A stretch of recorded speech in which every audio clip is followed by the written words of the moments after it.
Sidang salat Jumat Masjid Jami' Babus Salam yang semoga senantiasa dalam cucuran rahmat maghfirah Allah serta senantiasa dalam bimbingan taufik dan hidayah Allah Subhanahu wa ta'ala. Di siang hari yang penuh dengan rahmat maghfirah ini sangatlah layak untuk kita lebih memanjatkan puji syukur kita kehadrat Allah yang memberikan kepada kita ketetapan iman dan Islam, kesempatan untuk kita abdikan diri kita kepada Sang Khaliq, untuk kita penuhi patuhi perintah-perintahnya. Dapat pula kita laksanakan di siang hari ini dengan izin Allah dan hidayahnya untuk kita laksanakan sholat Jumat berjamaah sebagai salah satu kewajiban yang di dalamnya mengandung hikmah persatuan, kebersamaan. Moga-moga amal ibadah kita khususnya di siang hari ini senantiasa diterima, dikabulkan oleh Allah Subhanahu wa ta'ala. Amin. Tak lupa tentunya selawat dan salam senantiasa tercurah kehadiran baginda Rasulullah sallallahu alaihi wasallam yang telah membawa ajaran agama Allah yang terakhir untuk jenis makhluk Allah yang disebut dengan manusia dan bangsa jin. Diutus oleh Allah untuk menuntun bangsa manusia dan jin ke jalan keridhaan Allah untuk mendapatkan menggapai kehidupan bahagia dunia dan akhirat. Begitu pula kepada keluarga, sahabat serta pengikutnya yang setia sampai akhir zaman. Ma'asyiral muslimin hadirin rahimakumullah.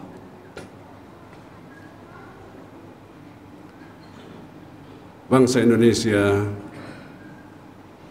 dikenal di dunia sebagai bangsa yang mayoritas berpenduduk beragama Islam.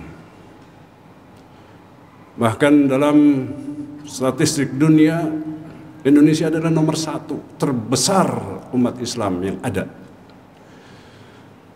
di belahan dunia, di negara manapun.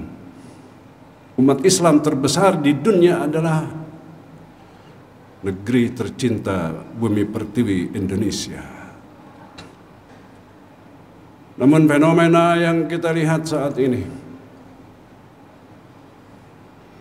fakta-fakta yang dengan kasat mata kita saksikan sebagai muslim, sungguh sangat menyayat hati dan menyedihkan.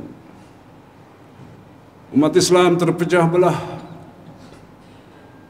masing-masing membawa cara dan alam pikirannya sendiri. Umat Islam tidak menunjukkan keislamannya. Hal-hal yang sangat memprihatinkan.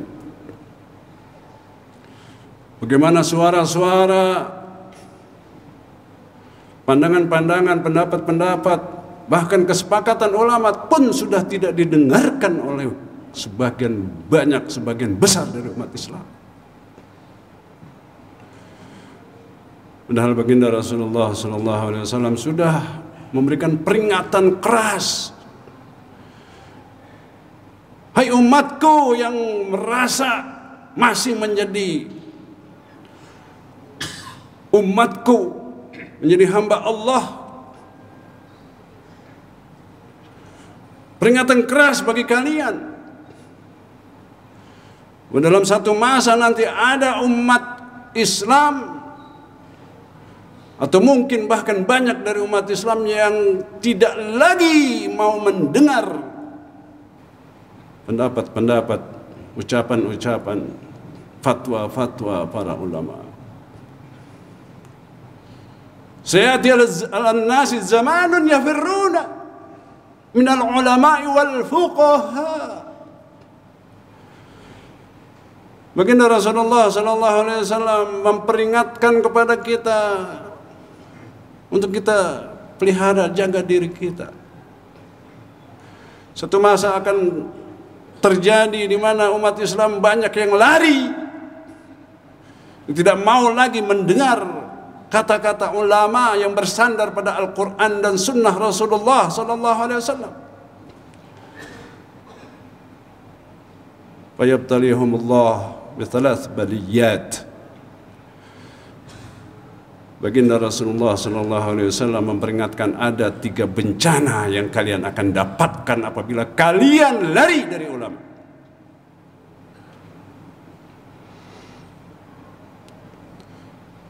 Naza'allah al-barakata min kasbihim. Sallallahu sultanin zalim kharaja minad dunya bighairi iman wa na'udzu billah. Yang pertama, baginda Rasulullah sallallahu alaihi wasallam peringatkan sanksi untuk mereka. Yang pertama, dicabut keberkahan rezeki yang mereka dapatkan. Apakah dengan dimusnahkan hasil jerih payah yang mereka dapatkan, ataupun rezeki sini secara umum dan luas? Rezeki dalam pengertian kesempatan untuk mendapat ridha Allah tidak lagi mereka dapatkan, atau rezekinya memang banyak bahkan tidak merasa puas karena dicabut keberkahan rezeki tersebut. Yang kedua, baginda Rasulullah sallallahu alaihi wasallam menjelaskan kepada kita, sallallahu bisultanin zalim. Kalian akan diberikan seorang penguasa yang akan memimpin kalian, penguasa yang zalim, tidak berpihak kepada rakyat.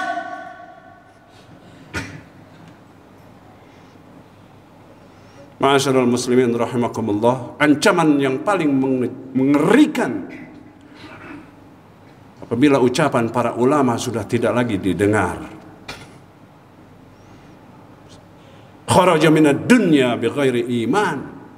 Hadis sahih. Dia tinggalkan dunia, wafat dia, meninggal dia, mati dia, tidak membawa iman, artinya mati dalam keadaan murtad. Wa na'udzubillah min dzalik. Ma'asyiral muslimin rahimakumullah, begitu gencarnya ulama-ulama istiqamah, ulamaul akhyar, ulama-ulama pilihan Allah yang merujuk pada Al-Quran dan Sunnah, yang dalam kehidupannya hanya menuntut ridha Allah. Mereka memberikan arahan, petunjuk pada umat Islam bangsa ini. Tapi apa yang terjadi? Yafirruna minal ulama wal fuqaha. Apa yang diperingatkan oleh baginda Rasulullah sallallahu alaihi wasallam telah terjadi, terbukti secara faktual. Ma'asyiral muslimin rahimakumullah, padahal Allah Subhanahu wa taala dalam Al-Imran 102 berharap, berpesan, mewanti-wanti umatnya, hambanya dengan kalimat wala tamutunna illa wa antum muslimun. Wahai hambaku umat Muhammad sallallahu alaihi wasallam, hati-hati, cobaan hidup ini begitu luar biasa. Jangan sampai kalian terpengaruh dengan dunia.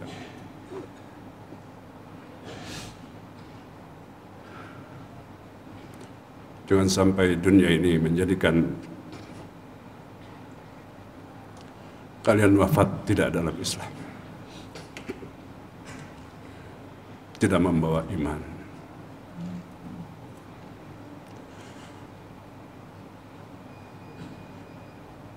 Karenanya poin yang paling pokok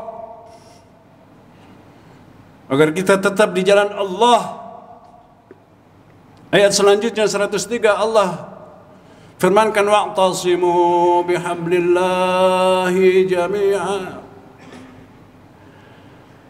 Berpegang teguhlah dengan tali agama Allah secara utuh menyeluruh.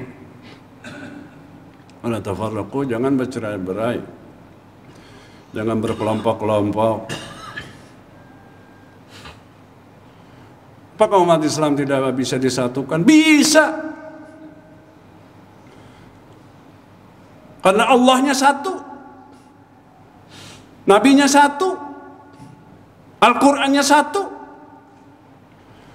Tapi pengaruh duniawi inilah yang merongrong hawa nafsu birahi dan setan yang mendorong kepada tokoh-tokoh dan umat Islam secara umum agar mereka tidak bersatu, tidak mau bersama. Dan kalimat wala tafarraqu ini adalah perintah, larangan. Jangan sampai kita bercerai-berai, terpecah belah.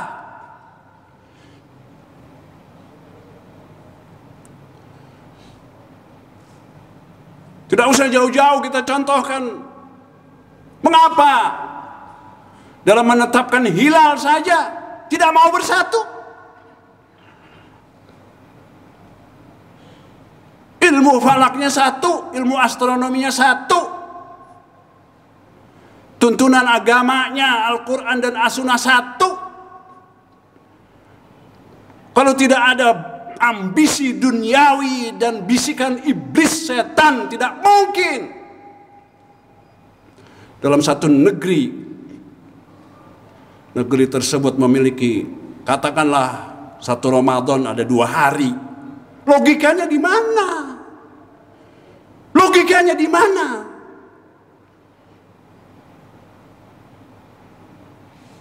Kumpulkan mereka itu dalam satu ruangan diskusi. Karena prinsip ajaran Islam adalah wasyawirhum fil amri wa amruhum syura bainahum. Tipe ciri karakter dari umat Islam itu bermusyawarah, musyawarah mufakat. Karena ini tidak ada dalam Islam yang namanya voting, itu tidak ada.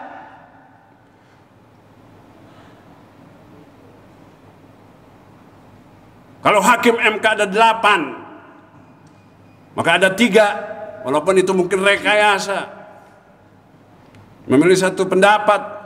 Artinya ini tidak musyawarah mufakat, maka batal hukuman keputusan MK tersebut. Dalam pandangan Islam seperti itu. Musyawarah, dalil yang lebih kuat, itulah yang dipakai secara bersama untuk kebersamaan umat Islam.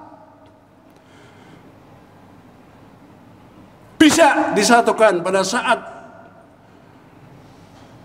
tujuan hidup satu. Pada saat umat Islam memiliki satu tujuan hidup. Apa tujuan hidup kita? Tujuan hidup kita adalah menuntut, meraih ridha Allah subhanahu wa ta'ala. Pada saat persepsi umat Islam dalam benak pikirannya mengarah pada satu tujuan, menuntut ridha Allah, insya Allah umat bisa bersatu, persatuan umat akan menjadi kekuatan yang ditakutkan oleh musuh-musuh Islam, kafir-kafir. Makanya kenapa khilafah Utsmaniyah dibubarkan oleh manusia-manusia iblis yang di-backing oleh Inggris. Nah, selama ada khilafah, pada saat ada khilafah maka umat Islam akan bersatu, dan itulah yang ditakutkan. Dan kenapa apa yang terjadi di Palestina, penguasa-penguasa, pemimpin-pemimpin Arab tidak peduli, bahkan nyaris justru memojokkan saudara-saudara kita di Gaza, di Palestina yang sedang berjihad melawan Yahudi laknatullah alaihim.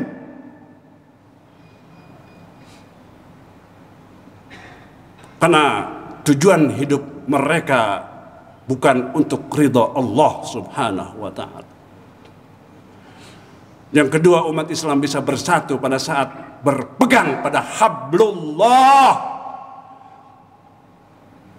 Pijakan mereka dalam mengambil satu langkah, jadikan agama Allah itu, jadikan syariat dibawa oleh Nabi Muhammad SAW yang bersandar pada Al-Quran dan As-Sunnah dan sumber-sumber hukum yang lain sebagai pijakan, dijadikan sebagai tuntunan, pedoman. Maka dengan demikian insya Allah tokoh-tokoh yang memang kita tahu liciknya iblis dan para bala tentara iblis, mereka pegang tokoh-tokoh berpengaruh. Tokoh-tokoh itulah yang disusupi, yang selanjutnya tokoh-tokoh tersebut membawa pemikiran yang menyimpang dari ajaran Islam. Karenanya apabila kita menginginkan pemimpin ini, pemimpin negeri ini adalah pemimpin yang ala sunnah, ala kitabillah wa sunnati rasulih, tidak ada jalan lain. Persepsikan satu persepsi di kalangan hamba Allah dan umat Islam, di kalangan bangsa ini. Ayo, tujuan hidup kita ridha Allah, pijakan kita ajaran agama Allah, hablullah. Jalankan dakwah Islamiyah secara intens, karena Allah berjanji, wa'adallahu alladhina amanu minkum wa amilus salihat la yastakhlifannahum fil ardi kama istakhlafal ladina min qablihim wa la yumakkinanna lahum wa la yubaddilannahum min ba'di khawfihim amna ila akhir al-ayah atau kama qala Allah Ta'ala. Mau memiliki penguasa yang adil, berorientasi pemikirannya untuk kepentingan rakyat sendiri, bukan rakyat orang. Karena inilah ma'asyiral muslimin fakta yang ada di dalam negeri kita. Apakah kita rela membiarkan anak cucu kita nanti menderita? Mungkin imbasnya bagi kita tidak seberapa, tapi apa yang akan terjadi pada generasi selanjutnya? Ma'asyiral muslimin hadirin rahimakumullah. Inilah khutbah yang mungkin dapat khatib sampaikan. Mungkin ini juga teguran bagi khatib sendiri dan pegangan bagi kita semua, bagi yang menuntut ridha Allah subhanahu wa ta'ala. Kita mohon pada Allah, semoga Allah senantiasa membimbing kita dengan taufik hidayahnya, menuntun kita ke jalan istiqamah, meluruskan langkah kita. Kita melangkah untuk mendapatkan ridha Allah, mendapatkan kebahagiaan dunia, selamat di negeri akhirat.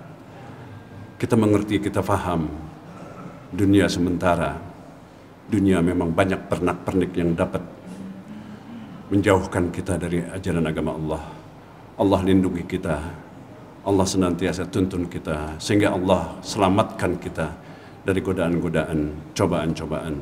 Dan insya Allah, Allah jadikan umat Islam negeri ini umat yang istiqamah, bertujuan, berpegang pada tujuan hidupnya untuk menuntut ridha Allah dan senantiasa berpegang pada ajaran agama Allah Subhanahu wa taala. Amin ya rabbal alamin. A'udzubillahi minasyaitonir rajim. Wal 'asr.